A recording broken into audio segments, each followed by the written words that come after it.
Welcome to another episode of Ministry Matters That Matter.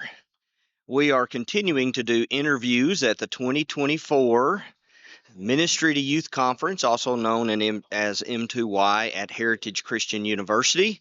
And I am very excited to have Trey and Lea Morgan with us today from Texas, I guess specifically Lubbock, Texas. That's right. And specifically, among a number of things that they do in ministry, they have a ministry of ministering to marriages of ministers. And since those of you that share in this time together, you're all about ministering in the name of Jesus, and of course all of his people are ministers, but for you it's all of your life. And so I appreciate them being here today. Thank you for taking some time. You've done a couple of sessions so far and have at least one more to go and then have to jump on a plane. So first of all, tell them about some of the ministry you do to marriages so they may want to plug into that. Okay. You want me to start? Yeah. So we do about one workshop a month. We will travel wherever anybody invites us to come. And we talk to couples of, in all phases of life, not necessarily ministry, that come to these workshops. And we just talk about, how to have a healthy marriage, some do's and don'ts that we've mostly learned, trial and error through our own marriage. And then when we're invited to come to Christian conferences such as this, we like to focus on the ministry aspect of that and how ministers need to really focus on having healthy marriages so that they can have healthy ministries. Yeah. We have been we've been full-time ministry for over 35 years. We still do full-time ministry, so that only allows us to do about one of these a month. And because we've done ministry, we understand the kind of the animal of marriage and ministry, which is kind of a tough thing sometimes to balance.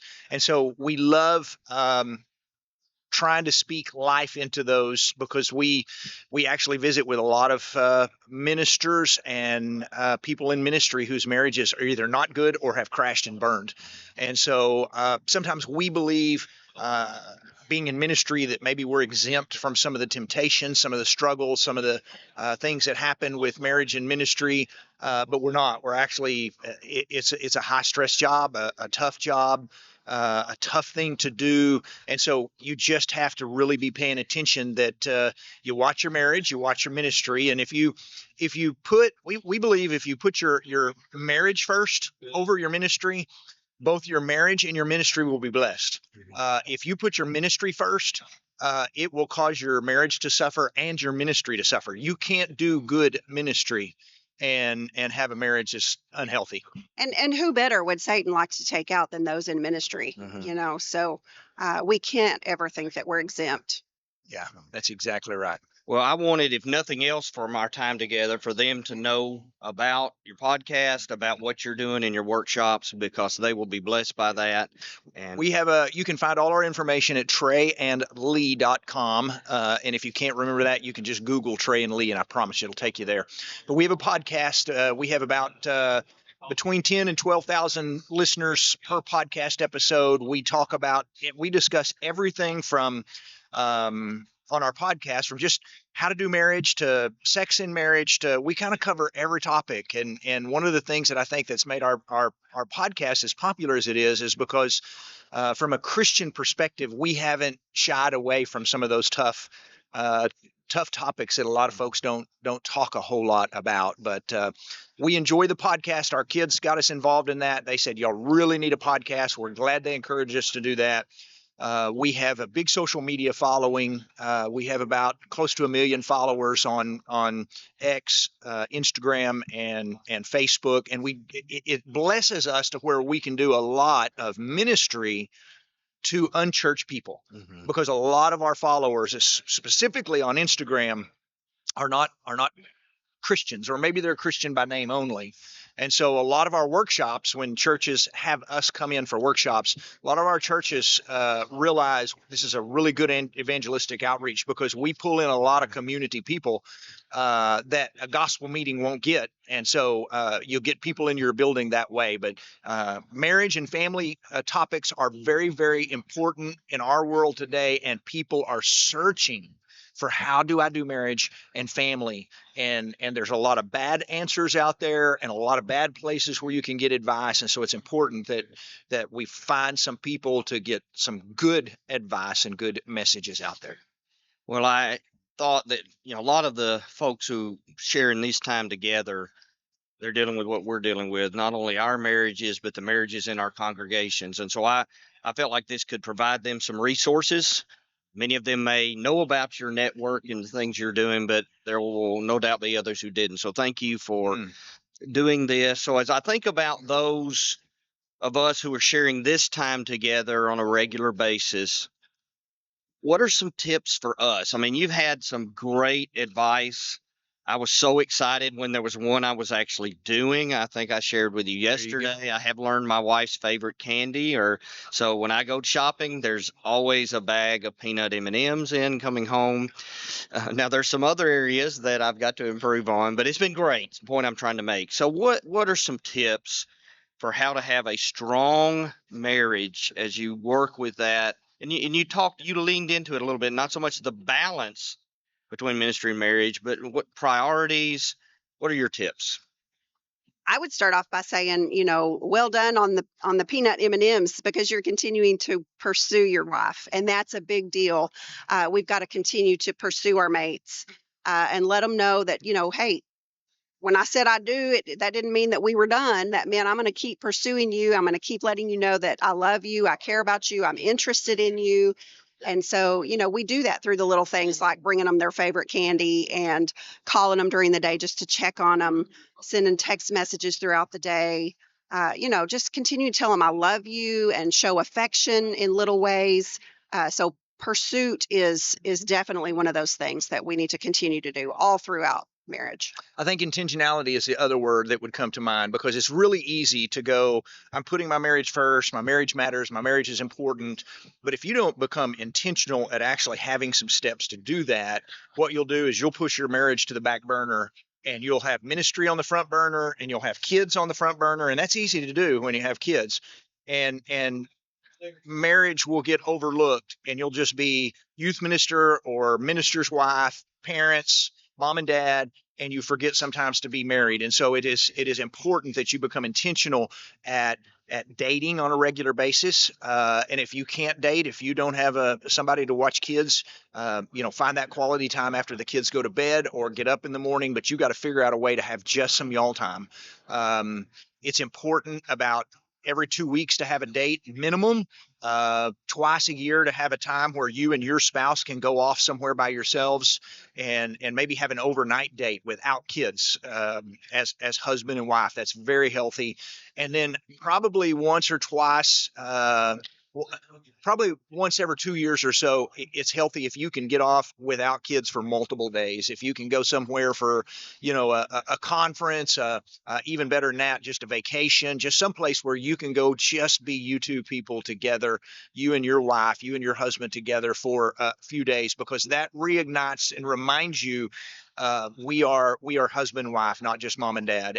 And believe it or not, because it just seems like yesterday we had 4 in our house, kids that we were raising, and today we're empty nesters. It just like we blinked and they're gone. And that's was our job. That's what we were supposed to do. But one of the things that worried us a little bit was empty nest, which seemed at one time like it was so far away. And then when it started creeping up, we were a little nervous about it, because there is a spike in the divorce rate around empty nest for a lot of couples, because they have focused primarily on their jobs, their hobbies, their work, their kids, and marriage has been on the back burner. And what has happened, you get to empty nest, and the things that had y'all together as a couple are now gone to college, and you're looking across the table at someone going, I have nothing in common with you, and we really have no relationship outside of we raised kids together. And that divorce rate spikes, and it's hard on a lot of couples.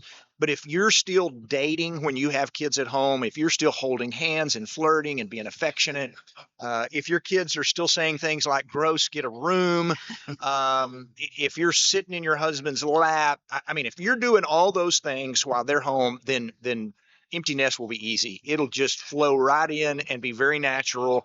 But if you don't do any of those things when the kids are at home, it's going to be a tough thing for you to change directions once they leave. So it is imperative that you're intentional at being husband and wife while your kids are at home and while you're doing ministry. Ministry, let me say one more thing real quick, because we said this to kick it off, and it's true. We've learned this from ministry. Ministry will take up as much time as you will let it. Yes. So if you want to devote 98% of your time to ministry, you can, but that's not going to be healthy. Yes. You can't do that. You are going to have to take breaks and step back and have time with husband and wife and kids. I believe in one of your sessions, did you use the statistics 10 non-sexual touches a day? Yes. I think that was in one of your It sessions. was, yeah. Most wives who have affection as one of the high points in their needs need 10 non-sexual touches a day. Okay. And a lot of men are like, non-sexual touching, what is that? Yeah. I'm thinking for a long time, if I'm touching, this has got to be going somewhere, right? And so you have to learn the art of, it's all right to swat her on the rear end or swat him on the rear end occasionally, your husband, but the non-sexual, she wants you to hold her hand and to snuggle with her and give her a hug and things along those lines. And I think you said something about 7 seconds when you come home, you've been gone all day. So I've actually used those. I said 10 a day, and then I grabbed her and hugged her and said 7 seconds. 7 seconds. Right. So What you don't- we both had a good laugh about it. What you don't want to do is look at your watch while you're hugging. No 6, 7, break. All right, we're done. So anyway, we both got a good laugh out of it. that And she's encouraged that I'm trying. Studies show that a 7-second hug releases things like endorphins and oxytocin, and it just, when you hadn't seen each other all day long and you come in at the end of the day and you can have a 7-second hug, it just kind of reconnects you as husband and wife to remind you, this is my wife. I like This is life my with you. husband. This is good. Yeah. Yes. Yeah. You're mine and I'm yours and we're a team. I have one more question for you. Okay.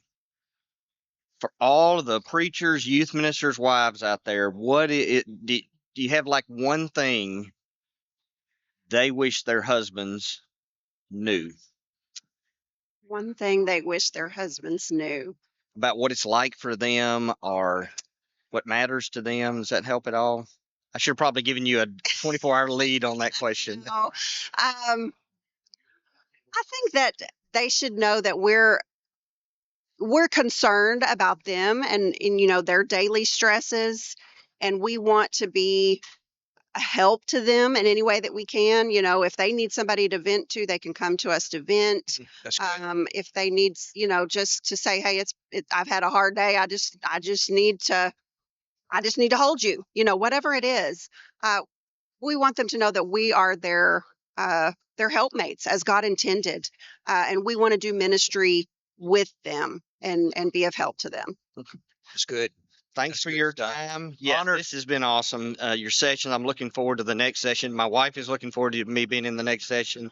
But the ministry you're doing with marriages and in the local congregation and with those who are in full-time ministries, I just appreciate that very, very much. And just know that your work matters, but also your marriage matters even more. That's right. So lean into your marriage and it will bless your ministry. Absolutely.